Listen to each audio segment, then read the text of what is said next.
నిత్య పూజలివివు నేరిచినను ప్రత్యక్షమైనట్టి పరమాత్మునికి నిత్య పూజలివివు.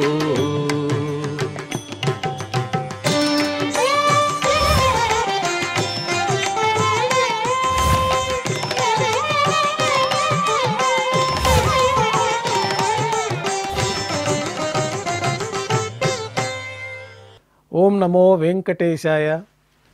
ఈరోజు మంగళవారము, శ్రీ విశ్వావసునామ సంవత్సరము, దక్షిణాయనము, శరదృతువు, ఆశ్వీజమాసము, కృష్ణపక్షము, అమావాస్య తిథి, చిత్రా నక్షత్రము, అక్టోబర్ 21, 2025.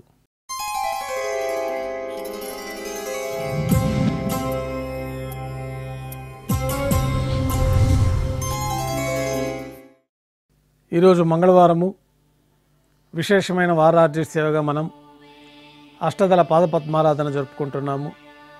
మాధ్యాహ్నిక ఆరాధన కార్యక్రమంలో భాగంగా స్వామివారికి నిర్వహించబడే అష్టోత్తర శతనామార్చన ప్రతిరోజు ఏకాంతంగా తులసి దళములతో నిర్వహించబడుతుంది.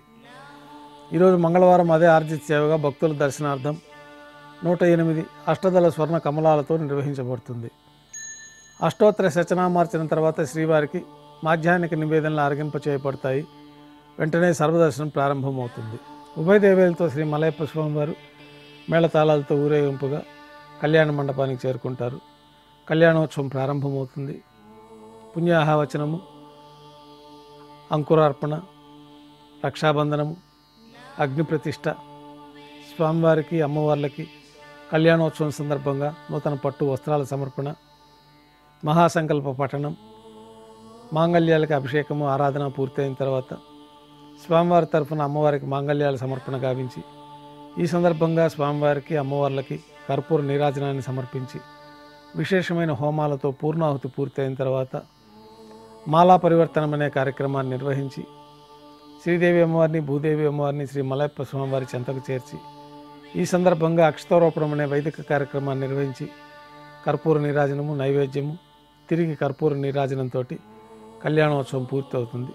కళ్యాణోత్సవ భక్తుల దర్శనం అనంతరం ఉభయ దేవేలతో శ్రీ మలయప్ప స్వామివారు మేళతాళాలతో ఊరేగింపుగా ధ్వజస్తంభం వద్ద గల అద్దాల మండపానికి చేరుకుంటారు. అక్కడ వేదపారాయణ నడుమ ఊంజల సేవను వైభవంగా నిర్వహించి కర్పూర నీరాజన సమర్పణతోటి ఊంజల సేవ పూర్తి అవుతుంది. ఉభయ దేవేలతో శ్రీ మలయప్ప స్వామివారు మేళతాళాలతో ఊరేగింపుగా ఆలయం వెలుపల గల వైభవోత్సవ మండపానికి చేరుకుంటారు. అక్కడ ఆర్జిత బ్రహ్మోత్సవంలో భాగంగా గరుడ వాహనంపైన శ్రీ మలయప్ప స్వామివారు వేంచేస్తారు. కర్పూర నీరాజన సమర్పణతోటి గరుడ వాహన సేవ పూర్తి అవుతుంది. హనుమంత వాహనంపైన శ్రీ మలయప్ప స్వామివారు వేంచేస్తారు. కర్పూర నీరాజన సమర్పణతోటి హనుమంత వాహన సేవ పూర్తి అవుతుంది. పెద్ద శేషవాహనంపైన శ్రీ మలయప్ప స్వామివారు వేంచేస్తారు. కర్పూర నీరాజన సమర్పణతోటి పెద్ద శేషవాహన సేవ పూర్తి అవుతుంది. ఉభయ దేవేలతో కలిపి శ్రీ మలయప్ప స్వామివారికి కర్పూర నీరాజన సమర్పణతోటి ఆర్జిత బ్రహ్మోత్సవం పూర్తి అవుతుంది. సాయం సంధ్య వేళల్లో 1000 దీపాలతో అలంకరించబడి ఉన్న సహస్ర దీపాలంకరణ సేవ మండపానికి ఉభయ దేవేలతో శ్రీ మలయప్ప స్వామివారు మేళతాళాలతో ఊరేగింపుగా చేరుకుంటారు. వేదం, గానం, నాదం నడుమ సహస్ర దీపాలంకరణ సేవ నిర్వహించి నక్షత్ర నీరాజనము, కర్పూర నీరాజన సమర్పణతోటి దీపాలంకరణ సేవ పూర్తి అవుతుంది. ఉభయ దేవేలతో శ్రీ మలయప్ప స్వామివారు బంగారు తిరిచిపోయిన మేళతాళాలతో ఊరేగింపుగా 4 తిరువీధుల ఉత్సవం జరుపుకొని ఆలయంలో వేయించేస్తారు. ఆలయంలో నైవేద్యం పూర్తి అయిన తర్వాత వెంటనే తోమాల సేవ ప్రారంభమవుతుంది. ఉదయం సమర్పించిన పుష్పమాలికలు సల్లింపు చేసుకొని గర్భాలయాన్ని శుద్ధి చేసుకొని బంగారు పంచపాత్రలో శుద్ధ తోయాన్ని నింపుకొని శ్రీ వైకానస భగవత్ శాస్త్రోక్తమైన విధానంలో దేవతామూర్తులందరికీ ఉపచారాలు సమర్పించి కొత్త పుష్పమాలికలతోటి మూలమూర్తికి, ఉత్సవమూర్తులకి అలంకరణ జరిపి చతుర్వేద మంత్రాలతో మంత్రపుష్పాన్ని సమర్పించి నక్షత్ర నీరాజనము, కర్పూర నీరాజన సమర్పణతోటి రాత్రి తోమాల సేవ పూర్తి అవుతుంది. తులసీదళములతో అష్టోత్తర శతనామార్చన నిర్వహించిన తర్వాత రాత్రి నైవేద్యంలో భాగంగా అన్నప్రసాదాలు, పన్యారాలతో పాటు దోశ నైవేద్యంగా సమర్పించి తిరువీస నైవేద్యం పూర్తి అయిన తర్వాత భక్తులని సర్వదర్శనానికి అనుమతిస్తారు.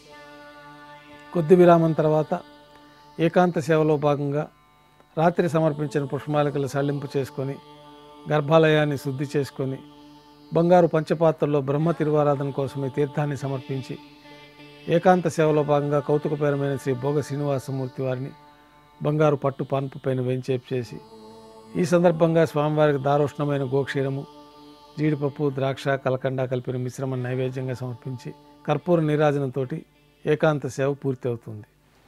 ఓం నమో వెంకటేశాయ.